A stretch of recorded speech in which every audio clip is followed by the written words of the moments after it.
Best low-cost mutual fund to invest in. So the best low-cost mutual fund currently available in India is the Motilal Oswal Nifty 50 index fund. So what is basically an index fund? An index fund is a passively managed mutual fund which tracks the Nifty 50 index.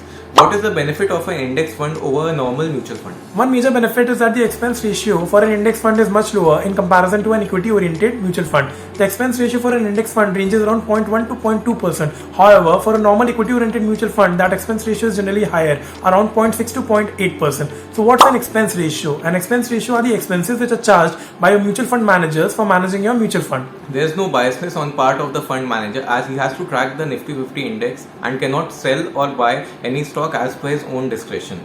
The Nifty 50 index has given a positive return in the longer horizon and has been a consistent wealth compounder for the investors. It has one of the lowest risk in comparison to other equity-oriented mutual funds. Here is a list of the index funds which are currently available in India along with the expense ratio.